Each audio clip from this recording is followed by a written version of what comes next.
حضرت فرماتے تھے دعوت عبادت کا جمع کرنا یہ نظام کائنات کو مسخر کر کے رہے گا۔ یہی وہ مسجد ہے جہاں سے عمر رضی اللہ تعالیٰ عنہ نے دریائے نیل کو خط لکھا ہے کہ تیرا بہنا اپنی مرضی سے نہیں ہے، تیرا بہنا ہماری ضرورت کے اعتبار سے ہے، کیونکہ ساری کائنات ان مسلمان کی ضرورت کے لیے ہے اور مسلمان کائنات پر بادشاہ ہے۔ یہ کیسے ہو سکتا ہے کہ مسلمان پریشان ہو جاوے قحط سالی سے، یا پریشان ہو جاوے قرضے سے، یا مسلمان پریشان ہو جاوے بیماریوں سے؟ وہ تو پریشان جب ہوتا ہے جب مسائل کے حل کے لیے بجائے اللہ کی طرف آنے کے کائنات کے پھیلے ہوئے نقشوں کی طرف جاوے۔ اس لیے ایک ایک چیز کو اٹھا کے دیکھ لو، دور صحابہ کی آگ نکلی، ایسی آگ جو سارے مدینے کو جلا کے خاک کر دیتی۔ عمر رضی اللہ تعالیٰ عنہ آگ کو دیکھتے ہی دوڑے مسجد کی طرف، خیمہ داری نماز پڑھ رہے تھے۔ تمیم اس آگ کو پہاڑ میں داخل کر کے آؤ۔ میرے دوستو عزیزو، آج بھی امت کی جتنے بھی مسائل ہیں، میں کیا بتاؤں حضرت کی بات۔ حضرت فرماتے تھے اللہ تعالیٰ تجھے حالات لائیں گے اس لیے کہ دیکھنا چاہتا ہے کہ تو اس حال کو لے کر میری طرف آتا ہے یا مادی شکلوں کی طرف جاتا ہے۔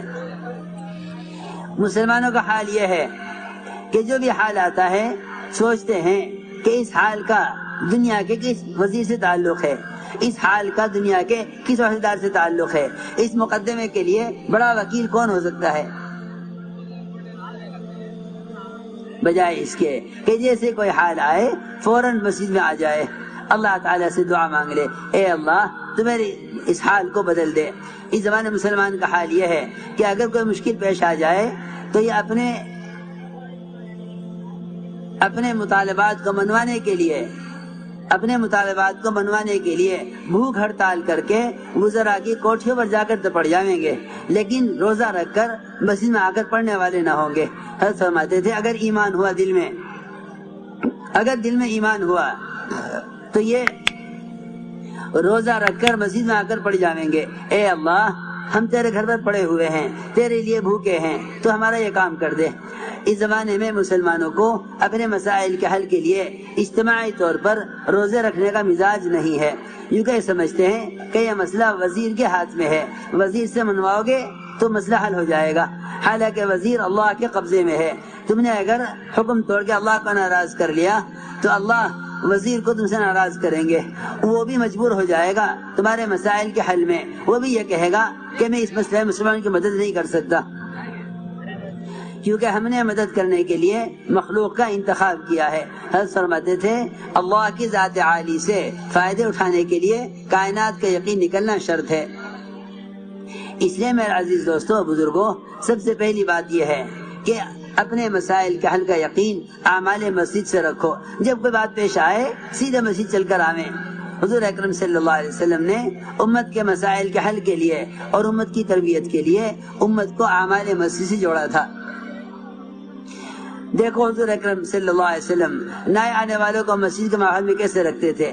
اب اگر یوں کہا جائے کہ سہ روزہ لگا لو، 72 گھنٹے عمل کے ماحول میں گزریں، کبھی تعلیم میں، کبھی گشت میں، کبھی تہجد میں، کبھی ذکر و تلاوت میں، کبھی بیان سننے میں، کبھی خود دعوت دینے میں، تو یوں کہتے ہیں 72 گھنٹے لگانے کیا ضروری ہے؟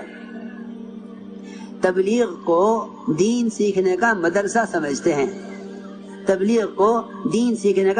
سمجھتے ہیں، کچھ سیکھ کر فارغ ہو جاتے ہیں، حالانکہ مہینے میں 3 دن عمل کے ماحول میں رہنا اس لیے ضروری تھا تاکہ دل کے اندر سے دنیا کے ماحول میں رہ کر جو کدورتیں اور جو دنیا کی ظلمتیں اور جو دنیا ہی کو سوچ کر دنیا کی ظلمتیں دل پر چھائے ہوئی ہیں، عمل کے ماحول میں رہ کر اس کو صاف کیا جائے۔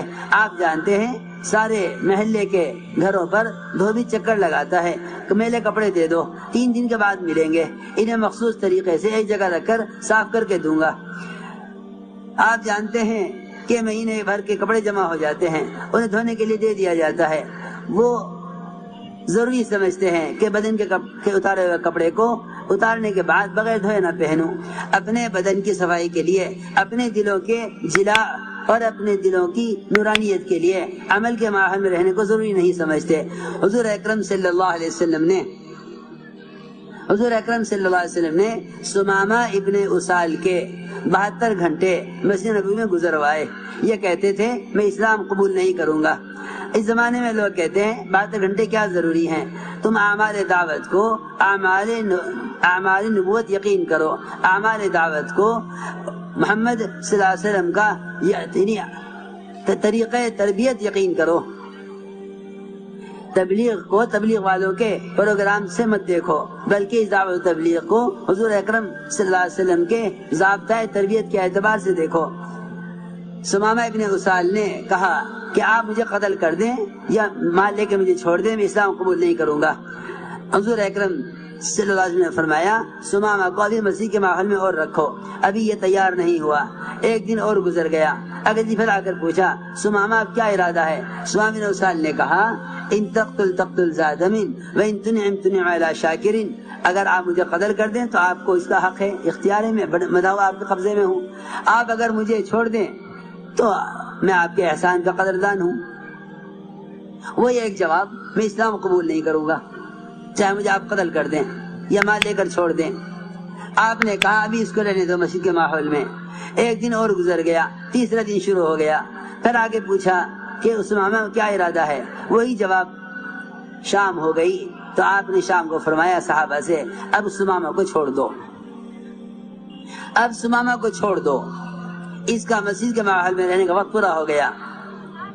اللہ کی شان, جس ماحول میں رہ کر وہ اسلام سے انکار کر رہے تھے, یہاں سے نکلے, ایک باغ میں گئے اور جا کر غسل کیا, صاف کپڑے پہنے اور مسجد میں واپس آئے اور آ کر اسلام قبول کیا اور کلمہ شہادت پڑھ کر مسلمان ہوئے. میں عرض کر رہا جب ایک ضدی کافر مسجد کے ماحول سے اسلام میں داخل ہو سکتا ہے اور تو ہے ابن عمر دوسی رضی اللہ عنہ جیسا آپ کی بات کس سے نفرت کرنے والا اپنے کان سروئی نکال کر مسجد کے ماحول میں آنے کی وجہ سے آپ کی بات سن اسلام میں داخل ہو سکتا ہے, تو میرے دوستو عزیزو, مسلمان تو زیادہ حقدار ہے مسجد کے ماحول میں رہ کر ہدایت اور تربیت کا حاصل کرنے کا, اس لیے کہ سارے احکام اوامر مسلمان کے لیے ہیں. اس لیے فرمایا کہ مسجدوں کا آباد کرنا یہ ایمان والوں کا کام ہے. بس میں نے جتنی بات عرض کی ہے یہ ساری باتیں سمجھانے کے لیے عرض کی ہے کہ ایمان کی حقیقت اور اللہ کے وعدوں کا تاثر, اس کی وعیدوں کا خوف, یہ تو مسجد کے ماحول سے ملے گا. تربیت کا تعلق, مسائل کے حل کا تعلق اعمال مسجد سے ہے. اس لیے ہر گشت کرنے والا سب سے پہلے یہ طے کرے کہ میں خود ایمان سیکھنا چاہتا ہوں اور ایک ایک مسلمان کو ایمان سکھلانے کے لیے مسجد کے ماحول سے جوڑنا چاہتا ہوں. یہ صحابہ کے گشت کا موضوع ہے, یہ صحابہ کے گشت کا موضوع ہے, یہی ہمارے گشت کا بھی موضوع ہے.